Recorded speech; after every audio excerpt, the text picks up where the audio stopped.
അസ്സലാമു അലൈക്കും വറഹ്മത്തുള്ളാഹി വബറകാത്ത്. അൽഹംദുലില്ലാ വസ്സലാത്തു വസ്സലാമു അലാ റസൂലിൽ അമീൻ വഅലാ ആലിഹി വസഹ്ബിഹി അജ്മഈൻ. അമ്മാബാദ്.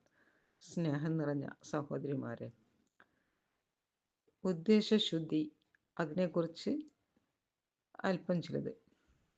അള്ളാഹു ഈ ലോകത്തേക്ക് മനുഷ്യരെ സൃഷ്ടിച്ചിരിക്കുന്നത് അള്ളാഹുവിന് ഇബാദത്ത് ചെയ്യാൻ വേണ്ടിയിട്ടാണ്. ആയതിനാൽ മനുഷ്യരുടെ ഓരോരോ പ്രവർത്തനങ്ങളും ഏത് രൂപത്തിലാണ്, എന്തൊക്കെ ഉദ്ദേശത്തിലാണ് അവൻ ചെയ്യുന്നത് എന്ന് അള്ളാഹുവിനറിയാം. അത് വീക്ഷിക്കാൻ മലക്കുകളെ ഏർപ്പാടാക്കിയിട്ടുമുണ്ട്. അള്ളാഹു നമ്മുടെ പ്രവർത്തനങ്ങളിലേക്കാണ് നോക്കുക.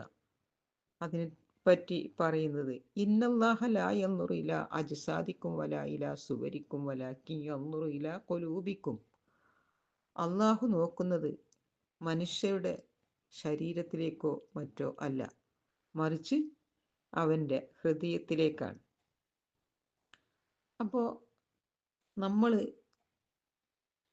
മറ്റുള്ളവരെ കാണിക്കാൻ വേണ്ടിയോ അല്ലെങ്കിൽ മറ്റുള്ളവർ പറഞ്ഞതിൻ്റെ അടിസ്ഥാനത്തിലോ അല്ല നമ്മുടെ പ്രവർത്തനങ്ങളാകേണ്ടത്. ഇപ്പോൾ ഒരു രോഗിയെ സന്ദർശിക്കാൻ പോകുമ്പോൾ നമ്മുടെ മനസ്സിലെന്തായിരിക്കും?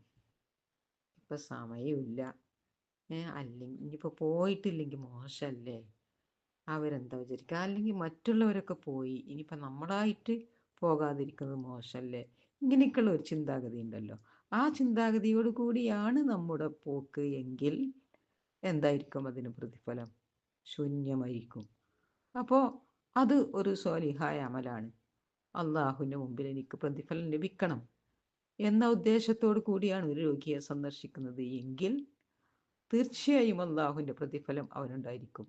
രോഗിയെ സന്ദർശിക്കുമ്പോൾ ഇന്ന് വൈകുന്നേരമാണ് നാം ഒരു രോഗിയെ സന്ദർശിക്കുന്നത് എങ്കിൽ നാളെ വൈകുന്നേരം വരെ മലായിക്കത്തുകൾ നമുക്ക് വേണ്ടി പ്രാർത്ഥിച്ചുകൊണ്ടേയിരിക്കുന്ന, അപ്പം അത്രമാത്രം പ്രതിഫലാർഹമായ പ്രവർത്തനമാണ് അത് എന്നല്ല, എല്ലാ പ്രവർത്തനങ്ങളും അതുപോലെ തന്നെ നമ്മൾ ചെയ്യുന്നത് അള്ളാഹുവിൻ്റെ പ്രീതിക്ക് വേണ്ടി ആയിരിക്കണം, മറ്റുള്ളവരെ കാണിക്കാൻ വേണ്ടി ആവരുത്.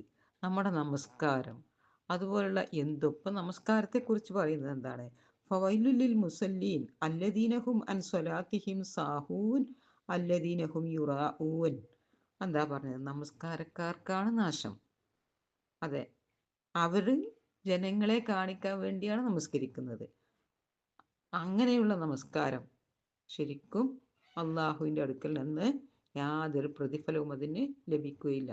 നമസ്കാരത്തിൻ്റെ കാര്യം അതുപോലുള്ള ദാനധർമ്മങ്ങളായാലും മറ്റ് സേവന രംഗത്തായാലും ഏത് കാര്യത്തിലായാലും ശരി, മറ്റുള്ളവർ നമ്മെക്കുറിച്ച് നല്ലത് വിചാരിക്കണം എന്നുള്ളൊരു ചിന്താഗതിയോട് കൂടിയാണ് നമ്മൾ ചെയ്യുന്നത്. അല്ലെങ്കിൽ മറ്റുള്ളവർക്കിടയിൽ മോശമല്ലേ നമ്മൾ അത് ചെയ്യാതിരിക്കുന്നത്, ദാനധർമ്മങ്ങൾ നൽകാതിരിക്കുന്നത് എന്നുള്ള ചിന്താഗതിയോട് കൂടിയാണ് നമ്മൾ ചെയ്യുന്നത് എങ്കിലോ ഒരിക്കലും അള്ളാഹുവിൻ്റെ പ്രതിഫലം അതിന് ലഭ്യമല്ല. നാം എന്താണോ ഉദ്ദേശിക്കുന്നത് അതായിരിക്കും നമുക്ക് കിട്ടുക. അപ്പോൾ എന്തായിരിക്കും? ഇത്തരം പ്രവർത്തനങ്ങൾക്ക് അള്ളാഹുവിൻ്റെ പ്രതിഫലം ലഭിക്കുകയില്ല എന്ന് മാത്രമല്ല, മറിച്ച് അതിനെക്കുറിച്ച് എന്താ പറഞ്ഞത്? പ്രവാചകൻ സല്ലല്ലാഹു അലൈഹി വസല്ലം പറഞ്ഞത് എന്താണെന്നറിയോ? ഷിർക്ക്, അതായത് ഗോപ്യമായ ഷിർക്കുൻ ഖഫീയ്, പരോക്ഷമായ ഷിർക്ക്. അതായത് ഒരു കറുത്ത ഉറുമ്പ് കറുത്ത പാറയിലൂടെ സഞ്ചരിക്കുന്നത് പോലെ നമുക്കത് കാണാൻ കഴിയാത്ത ഒരവസ്ഥയിലായിരിക്കും അത് നമ്മിലേക്ക് വന്നു ചേരുക. ഷിർക്ക് എന്ന് പറഞ്ഞാൽ അള്ളാഹു അല്ലാത്തവർക്ക് ഇബാദത്ത് ചെയ്യുക, അതാണല്ലോ ഷിർക്ക്. അപ്പോൾ അത് തന്നെയാണ് നമ്മൾ ചെയ്യുന്നത്, മറ്റുള്ളവർ കാണാൻ വേണ്ടിയിട്ട്. അപ്പോൾ മറ്റുള്ളവർക്ക് വേണ്ടിയിട്ടല്ലേ നമ്മുടെ പ്രവർത്തനങ്ങളായി മാറുക. അപ്പോൾ ഒരിക്കലും അങ്ങനത്തെ ഒരു പ്രവർത്തനം നമ്മിൽ ഉണ്ടാകാൻ പാടില്ല. നമ്മൾ തീർത്തും തികച്ചും നമ്മുടെ ഹൃദയം സർവശക്തനിലേക്ക് വരമേൽപ്പിച്ചുകൊണ്ടായിരിക്കണം എല്ലാ പ്രവർത്തനങ്ങളും. അപ്പോഴാണ് അതിന് തക്കതായ പ്രതിഫലം ലഭിക്കുക. ഇപ്പോൾ ഒരു രക്തസാക്ഷിയെ, അതായത് അള്ളാഹുവിൻ്റെ മാർഗത്തിൽ യുദ്ധം ചെയ്ത് മരിച്ച ആളുകൾക്കാണ് മരിച്ചു എന്നവരെ കുറിച്ച് പറയാൻ പാടില്ല എന്നാണ്. അങ്ങനത്തെ ധീരയോദ്ധാക്കൾ പരലോകത്ത് ഒരുമിച്ച് കൂട്ടപ്പെടുമ്പോൾ ഒരു യോദ്ധാവിനെ കൊണ്ട് അള്ളാഹ് ചോദിക്കാണ്, നീ എന്തിനാണ് നീ എന്താണ് എൻ്റെ ദീനിന് വേണ്ടി ചെയ്തത്? അപ്പൊ പറയും, അള്ളാഹുവേ, നിന്റെ ദീനിന് വേണ്ടി ഞാൻ പോരാടി, അങ്ങനെ രണാങ്കണത്തിൽ ഞാൻ പോരാടി മരിച്ചു കൊല്ലപ്പെട്ടു.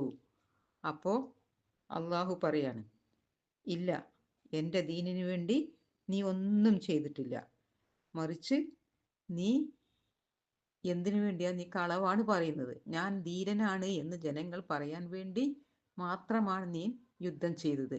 അത് ആളുകൾ പറഞ്ഞു കഴിഞ്ഞു.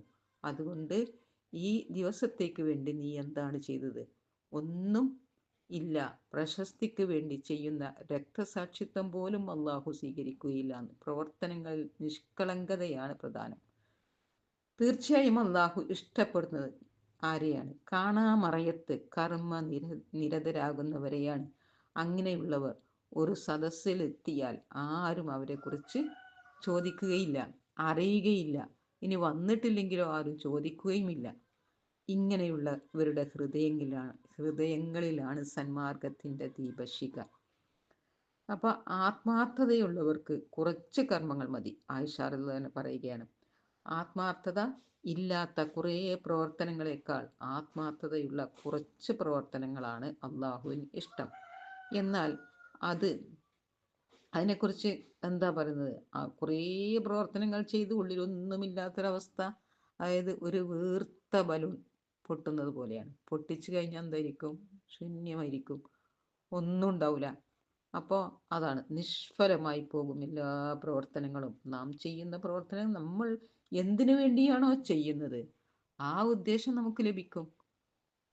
അപ്പോൾ ശരിക്കും നമ്മുടെ പ്രവർത്തനങ്ങള് ഉദ്ദേശ ശുദ്ധി അനുസരിച്ച് ആയിരിക്കണം. അള്ളാഹു അത്തരത്തിലുള്ള പ്രവർത്തനം കാഴ്ചവെക്കാൻ നമ്മെ അനുഗ്രഹിക്കട്ടെ. നമുക്കതോടൊപ്പം ഇങ്ങനെ പ്രാർത്ഥിക്കുകയും ചെയ്യാം. അല്ലാഹുമ്മ യാ മുഖല്ലിബൽ ഖുലൂബ് സബ്ബിത് അലാ ഖൽബിക് സബ്ബിത് ഖൽബി അലാ ദീനിക. അല്ലാഹുവേ, ഹൃദയങ്ങളെ മറിക്കുന്നവനായ റബ്ബേ, എൻ്റെ ഹൃദയത്തെ നിന്റെ ദീനിൽ നീ ഉറപ്പിച്ച് നിർത്തണമേ. ഈ പ്രാർത്ഥന സദാ നമ്മൾ പ്രാർത്ഥിക്കേണ്ടതാണ്. അള്ളാഹു വളരെയധികം ആത്മാർത്ഥതയോടെ പ്രവർത്തിക്കുന്ന സന്മാർഗികളുടെ കൂട്ടത്തിൽ അള്ളാഹു നമ്മെ എല്ലാവരെയും ഉൾപ്പെടുത്തട്ടെ. നമ്മുടെ മാതാപിതാക്കളെയും ബന്ധുമിത്രാദികളെയും അള്ളാഹുവിൻ്റെ ജന്നാത്തുൽ ഫിർദൗസിൽ ഒരുമിച്ച് കൂട്ടുമാറാവട്ടെ. അവരുടെ കൂടെ അള്ളാഹു നമ്മെയും ഒരുമിച്ച് കൂട്ടുമാറാവട്ടെ എന്ന് പ്രാർത്ഥിക്കാം. അള്ളാഹു അനുഗ്രഹിക്കട്ടെ. വ ആഖിറു ദഅ്വാന അനിൽ ഹംദുലില്ലാഹി റബ്ബിൽ ആലമീൻ. അസ്സലാമു അലൈക്കും വറഹ്മത്തുള്ളാഹി.